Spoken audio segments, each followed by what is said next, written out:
Pourquoi vos dessins ne percent pas sur les réseaux? Je vais vous le dire, c'est simple, on est beaucoup trop nombreux et malgré nous, les artistes, nous avons complexifié la niche qu'est le dessin sur les réseaux. Je vais vous expliquer plus en détail. On va prendre l'exemple de TikTok. Ce que vous pouvez faire pour commencer, c'est installer TikTok Studio. En vous connectant, vous verrez que selon votre recherche, l'application vous donne des indices en pourcentage de popularité mais aussi de compétitivité. Et en fait, si on observe toutes les niches proches de la thématique du dessin, vous verrez que oui, c'est assez populaire pour certaines, mais c'est complètement saturé en compétitivité. Ce qui fait que vous aurez énormément de mal à vous démarquer. Et me dites pas, c'est l'algo qui m'aime pas. Shadowban, c'est sûr. TikTok veut ma mort. J'ai 3 enfants en bas âge. Comment je vais les nourrir? Voilà, on s'en bat les couilles. Alors non, rien à voir avec ça. Ton contenu n'est juste pas assez bien par rapport à la moyenne. Maintenant, je vais expliquer pourquoi on s'est partiellement auto-flingué. La majorité des gens sur TikTok, êtres humains lambda, vont pas forcément être intéressés par le dessin. En particulier, si vous faites un dessin à vous, de votre OC ou n'importe quoi que vous avez inventé, la personne qui regarde ne va faire aucun lien avec elle. Et malheureusement, TikTok va rediriger le contenu dessin vers ceux qui sont intéressés par le dessin. C'est-à-dire très souvent les dessinateurs eux-mêmes. Ce qui fait qu'on est tous entre artistes, bloqués à regarder nos propres contenus, alors qu'on n'est clairement pas la cible des uns et des autres. Logique. Donc ça, c'est un premier problème de visibilité. Mais vient le second. Au lieu de se donner de la force entre nous pour sortir de la niche et accueillir plus d'audience, on se flingue littéralement. Évidemment, vous allez me dire, Bah non, Sakia, je like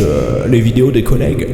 sauf que TikTok s'en fout des likes. Ce qui retient, lui, c'est que vous n'avez pas regardé la vidéo entièrement et que vous n'avez pas partagé. Voilà, ça, c'est à retenir, c'est les 2 paramètres les plus importants. Les autres, vraiment, c'est limite battage de steak. Allez, maintenant, vous savez ce qu'il vous reste à faire, hein. Et en vrai, promis, je vous donne de vraies solutions pour sortir du problème dans une partie 2. À toi de réclamer la partie 2 en commentaire.